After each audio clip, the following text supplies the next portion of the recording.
you and your family recently went on this epic adventure.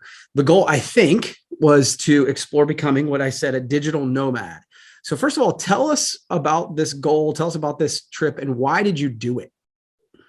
Sure, absolutely. So one of my leadership axioms is to shoot a bullet before a cannonball.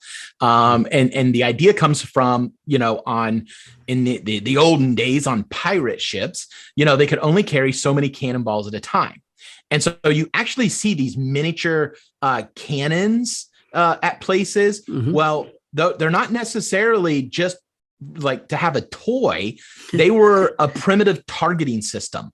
And so what they would do is they would use these scaled down versions to target in. And once they were targeted, then they would lob their very, very valuable limited resource cannonballs. Okay. And so how do you test something before you commit to it? Mm-hmm. And we do this in almost every major decision we've ever made.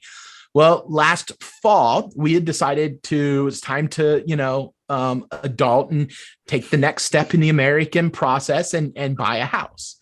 And so we met with a mortgage guy and he said, hey, listen, I was just transitioning from full-time ministry to full-time entrepreneurship and a little bit of a difference in living wages. And so the mortgage guy was like, dude, if you wait one more year for another year of business tax returns, he goes, you're talking the difference between a $300,000 mortgage and a $700,000 mortgage. Wow. And we live in Virginia Beach. And so, that's significant. Right. Big difference. Big difference. And so we said, okay, we'll wait. So we told our realtor and they said, well, okay, that sounds great. Let's circle back around this in April. Okay. And so I went for my morning walk and I came back and told my wife, I said, so I was thinking, which she got that, oh, here we go again. My wife has that too. Yeah. Yeah. So, and I was like, hey, I was thinking there's really like our oldest son has no soccer, January, February, end of March, soccer starts. Like, we're just going to be sitting here. So we've always talked about the idea of, we had talked about getting a van and trying to do van life, but with 4 kids, there was no way. And I said, let's test the idea of being location independent. And so we went to our landlord and said, hey, we're going to go on this 3-month trip. I can either pay you 50% of our rent, or we're going to move out and put everything in storage. And then when we get back, just rent a small apartment until we buy a house. Mm-hmm. And he said, no, that's great. I'll take 50% of rent. That just sounds easier. Okay. And so I said, oh, and that's another leadership axiom of mine. Never say somebody's no for them. Yes. Yeah. Like I'll make a bold ask like, hey, will you take 50% of rent? Like, and I remember my dad was like, no landlord's going to do that. I'm not going to say his no for him. I'm going to ask. Yeah. Right.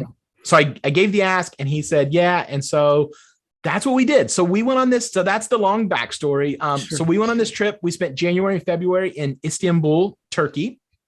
Mm-hmm. We went to Istanbul because we wanted someplace with a similar climate to Virginia that we were used to, because we didn't want to go to a tropic environment for January and February and miss winter and then have this romanticized idea that we were then going to chase. So we said, let's find someplace in the same, same climate zone as us. And then we wanted to experience a culture that was completely different. We wanted our children to experience specifically a very different religious culture. Okay. And we wanted them to be out at a restaurant having dinner and see this a Muslim family out celebrating a birthday or an anniversary. Like, we just wanted them to see that these are people. Yeah. They have a different belief that we do, but at the end of the day, they want to go home to their family. Yeah. So that's why we picked Turkey. We were there for 2 months, had a great time. And then we homeschool our children. Mm-hmm. And so we had been doing some studies on World War II and the Holocaust. So in March, we jumped over to the Czech Republic and spent a week in Prague.